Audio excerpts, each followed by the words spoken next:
Conjunction के बिना आप लेंदी सेंटेंसेस बना ही नहीं सकते। अगर आपको दो सेंटेंसेस को जोड़ना है तो आपको नीड होती है कंजक्शंस की। So in today's class we are going to learn about four important conjunctions. First is as soon as, second is as long as, third is as well as and fourth is as far as. ये conjunctions आपको similar से दिखाई दे रहे होंगे क्योंकि सभी के starting में और एंड में एज आता है, पर इनका मीनिंग बिल्कुल अलग निकलता है। तो चलिए क्लास को स्टार्ट करते हैं। तो सबसे पहला कंजंक्शन है एज लॉन्ग एज। इसका मीनिंग निकलता है जब तक तब तक। जैसे कि आपने कुछ हिंदी के सेंटेंसेस सुने होंगे, जब तक तुम अच्छी पढ़ाई करोगे तब तक तुम अच्छे नंबरों से पास होते रहोगे, जब तक हम वहाँ पर पहुँचेंगे वो निकल चुके होंगे। यहाँ पर एक ध्यान देने वाली बात यह है कि एज लॉन्ग एज के बाद हम जो भी सेंटेंस लिखेंगे वो प्रेजेंट में होगा या पास्ट में होगा, पर फ्यूचर में कभी भी नहीं होगा। जैसे लोग तुम पर भरोसा करेंगे जब तक तुम सच बोलोगे। तो जो पहला सेंटेंस है लोग तुम पर भरोसा करेंगे, ये फ्यूचर में है। इसे तो हम फ्यूचर में ही बनाएंगे, पीपल विल ट्रस्ट यू। और जब तक के बाद जो सेंटेंस है तुम सच बोलोगे, ये भी फ्यूचर में है, पर हम इसे प्रेजेंट में बनाएंगे, as long as you tell the truth. तो जो पहला वाला सेंटेंस है वो किसी भी टेंस में बनेगा, फ्यूचर में भी बनेगा, पर एज लॉन्ग एज के बाद वाला सेंटेंस है वो प्रेजेंट या पास्ट में ही बनेगा, पर फ्यूचर में नहीं बनेगा। तो इस बात को आप याद कैसे रखेंगे? फ्यूचर की बात हो तब सेंटेंस प्रेजेंट में बनेगा और पास्ट की बात हो तब पास्ट में ही बनेगा। तो जैसे कि हमने देखा, एज लॉन्ग एज का मीनिंग होता है जब तक तब तक, पर आप ये बोल सकते हैं कि इस सेंटेंस में तब तक तो आया ही नहीं। पर आपको ध्यान देने वाली बात यह है कि सेम इंग्लिश का सेंटेंस हम हिंदी में कुछ अलग वे में बोलते हैं, क्योंकि हिंदी में सबके बोलने का तरीका अलग अलग होता है। जैसे आप हिंदी के सेंटेंस को ऐसे भी बोल सकते हैं, जब तक तुम सच बोलोगे तब तक लोग तुम पर भरोसा करेंगे। तब भी इंग्लिश वाला सेंटेंस ऐसे ही बनेगा, हम बाहर नहीं जाएंगे जब तक बारिश होती रहेगी। अगेन आप इस सेंटेंस को अपने हिसाब से बोल सकते हैं, जैसे जब तक बारिश होती रहेगी तब तक हम बाहर नहीं जाएंगे।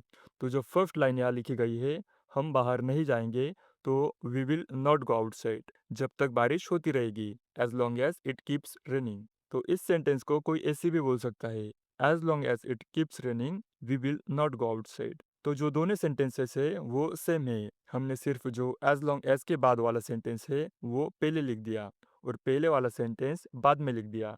तो आपको इस बात का ध्यान रखना पड़ेगा कि जब भी आप एज लॉन्ग एज स्टार्टिंग में लगाएंगे तो आप सेंटेंस में कॉमा लगाएंगे, और बीच में लगाएंगे तो आपको कॉमा लगाने की जरूरत नहीं होगी। हमारा नेक्स्ट एग्जाम्पल है, जब तक हम साथ हैं हमें कोई तोड़ नहीं सकता। तो इस सेंटेंस में भी हम एज लॉन्ग एज सेंटेंस की स्टार्टिंग में भी लगा सकते हैं और बीच में भी लगा सकते हैं, जैसे as long as we are together nothing can break us. और जब एज लॉन्ग एज सेंटेंस के बीच में आएगा तब हम ये सेकंड वाला सेंटेंस पहले लिखेंगे और पहला वाला सेंटेंस बाद में, nothing can break us as long as we are together. तो आप देख सकते हैं कि जब हमने एज लॉन्ग एज सेंटेंस के बीच में लगाया तो हमने कॉमा नहीं लगाया।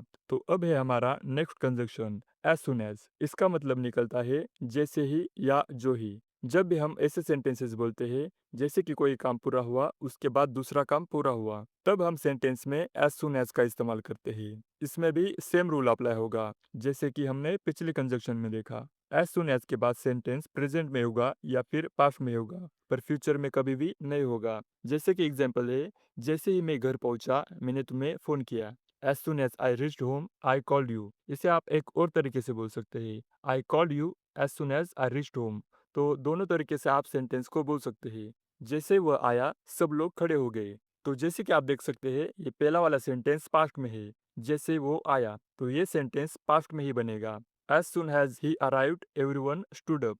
या फिर आप बोल सकते हैं everyone stood up as soon has he arrived. अब नेक्स्ट एग्जांपल, जैसे ही फिल्म खत्म हुई हम बाहर निकल गए, as soon as the movie ended we left. या फिर आप कह सकते हैं we left as soon as movie ended. तो आप कैसे भी बोल सकते हैं, पर आपको एक बात का ख्याल रखना है कि एज सुन एज के बाद आपको विल नहीं लगाना है, मतलब सेंटेंस फ्यूचर में नहीं बनाना है। सो नेक्स्ट हमारा कंजक्शन है एज वेल हैज, जिसका मीनिंग होता है के साथ साथ। जब आपको किसी भी चीज में कोई एक्स्ट्रा चीज ऐड करनी होती है तब आप एज वेल एज का यूज कर सकते हैं, फिर चाहे वो कुछ भी हो, जैसे किसी पर्सन की क्वालिटी हो या किसी एक बात में कोई दूसरी बात ऐड करनी हो, तब हम एज वेल एज का इस्तेमाल करेंगे। जैसे कि हमें कहना है वो हिंदी के साथ साथ अंग्रेजी भी बोलता है, तो he speaks Hindi as well as English. मैंने मोबाइल के साथ साथ एयरफोन भी खरीदा, मतलब मोबाइल तो खरीदा ही और उसके साथ ईयरफोन भी खरीदा, तो हम एज वेल एज के बाद ईयरफोन की बात भी करेंगे। I bought a mobile as well as earphone. जैसे कि आपको बताना हो कोई व्यक्ति ने कितने अलग अलग तरह के काम किए,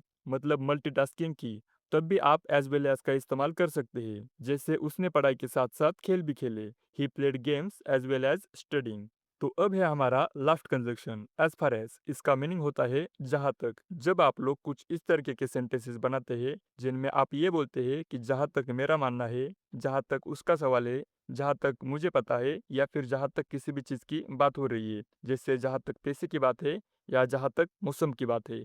तो ऐसे जब हिंदी के सेंटेंसेस आएंगे तो हम एज फार एज का इस्तेमाल करेंगे। जैसे एग्जाम्पल देखते हैं, जहां तक मैं देख सकता हूँ वो खेल के लिए बहुत उत्साही है। जहां तक मैं देख सकता हूँ, as far as I can see, वो खेल के लिए बहुत उत्साही है। He is very enthusiastic about sports. Enthusiastics मतलब उत्साही। जैसे कि आपको बोलना हो, जहां तक मैंने सुना है इस शहर में सुरक्षा अच्छी है। As far as I have heard, जहां तक मैंने सुना है। The safety in this city is good, इस शहर में सुरक्षा अच्छी है। या फिर आपको बोलना हो, जहां तक मैंने देखा है इस योजना का प्रभाव सकारात्मक है। As far as I have seen this plan has a positive impact. तो आज की क्लास में हमने ये 4 कंजक्शन सीखे। तो अगर आपको हमारी वीडियो पसंद आई तो लाइक और सब्सक्राइब जरूर करें।